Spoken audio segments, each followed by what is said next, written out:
Quiz da Previdência. As orientações previdenciárias com a doutora Maria Fernanda Forte Mascaro do Pinho. Realização: Mascaro e Forte Ambrósio Advocacia. Doutora Fernanda, boa tarde, tudo bem? Boa tarde a todos, boa tarde Solange, obrigado por estar aqui de novo conosco. E muito obrigado, de estar nos orientando, utilidade pública, porque nós sabemos que previdência privada, meu Deus do céu, cada vez que eu venho aqui mudou algo, E o duro, me desculpa falar, eu posso falar que eu sou leiga, E nunca melhora, Eu vejo aqui com uma novidade, não, agora a coisa, Não, mas sempre tem uma mudança.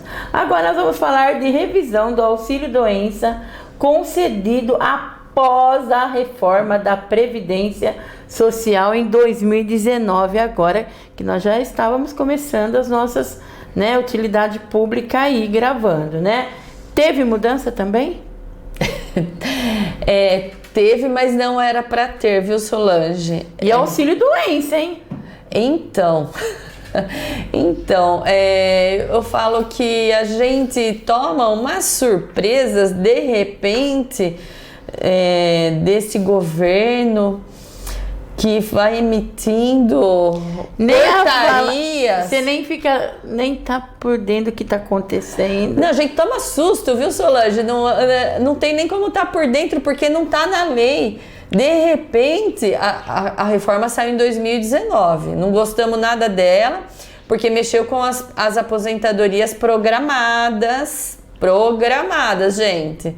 Aí, de repente, a gente vai trabalhando, vai fazendo o trabalho de assessoria aos nossos clientes que estão doentes, vai marcar uma perícia, de repente ele nos apresenta uma carta do auxílio-doença e fala assim, mas esse salário não tá batendo com o que eu ganho? E aí a gente olha aquela conta lá e fala assim, nossa, realmente tem alguma coisa errada.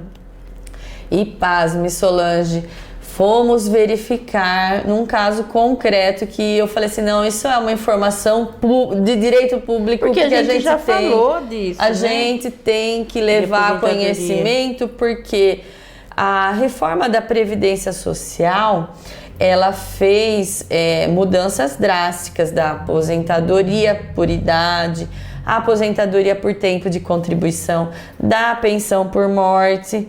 Mas lá na reforma, o auxílio-doença não está incluído. Eles só mudaram a nomenclatura de benefício por incapacidade temporária.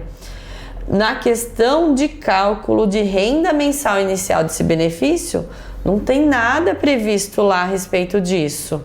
Então, quando a gente verifica o INSS usando as regras da reforma da Previdência Social de cálculo das aposentadorias programadas para auxílio-doença, a gente assusta mesmo, porque fala da onde veio essa insanidade, porque não tá na lei, Aí a gente foi procurar esclarecer, estudar, baixar as portarias do INSS, os comunicados do INSS e achamos lá a fórmula que o INSS usou. Não pode.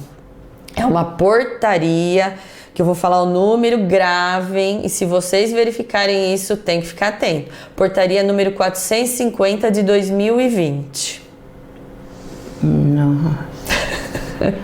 Mas assim, o que essa portaria está prevendo de regra para o benefício do auxílio-doença? Então, o auxílio-doença é baseado, a fórmula de cálculo, na Lei 8.213 de 1991, onde ela determina a exclusão dos 20% menores salários de contribuição desde julho de 1994 até a data do requerimento do auxílio-doença. Antes excluía. Excluía 20% e fazia a média dessas contribuições, 80% maiores contribuições, e fazia a aplicação do percentual de 91%. Ótimo.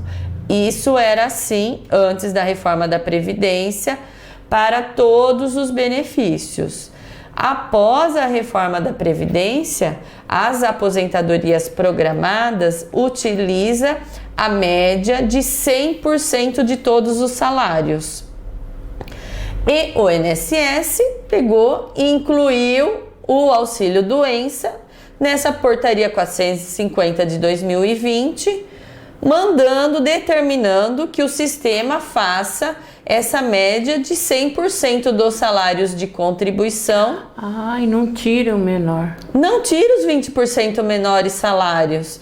Então, causa uma redução muito grande dos salários de contribuição.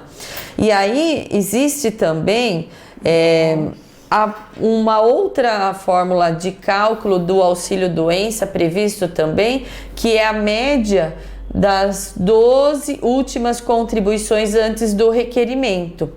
Então, entre essas duas fórmulas previstas em lei, a que for menor é o valor do auxílio-doença. Mas essa da reforma da Previdência de colocar todo o bolo dos salários de contribuição não está prevista na reforma da Previdência Social.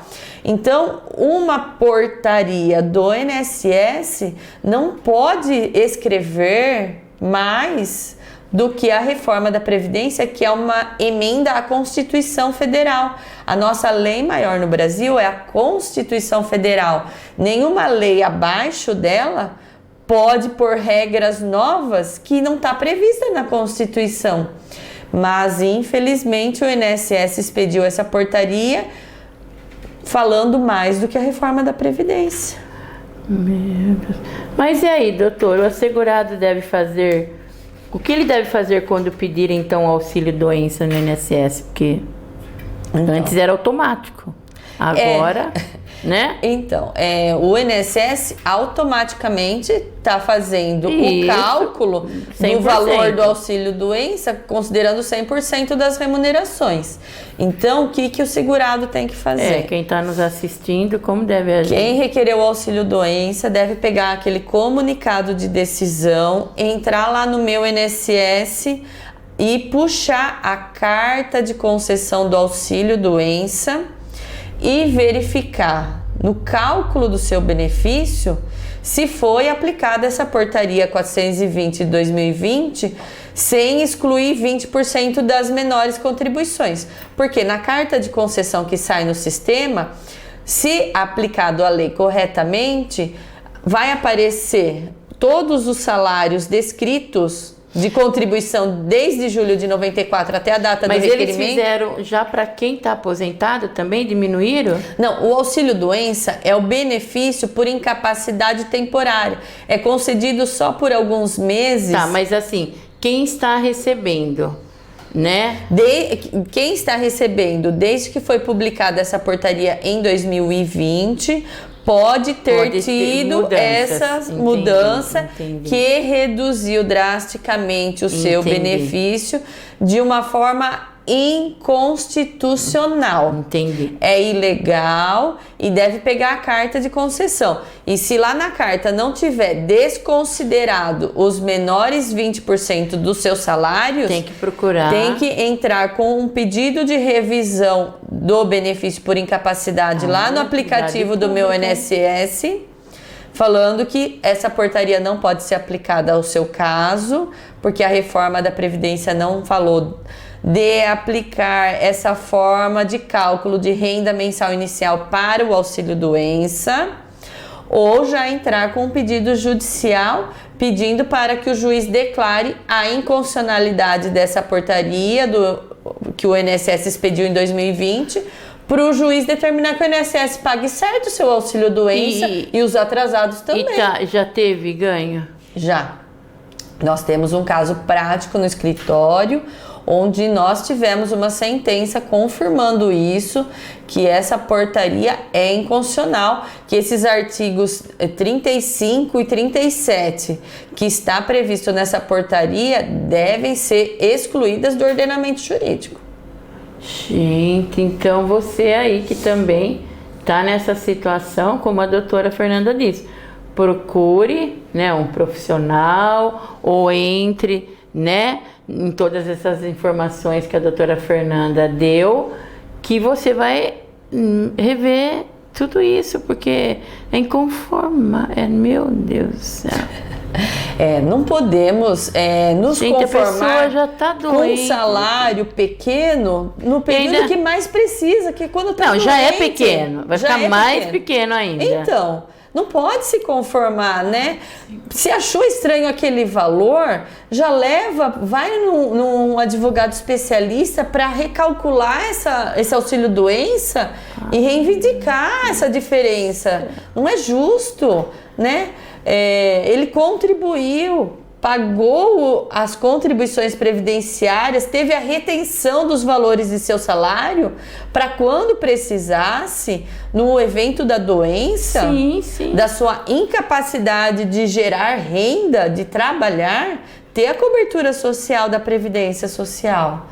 Não podemos permitir que o governo faça só essa arrecadação e não tenha essa contraprestação do salário de benefício justo, compatível com aquilo que se está pagando.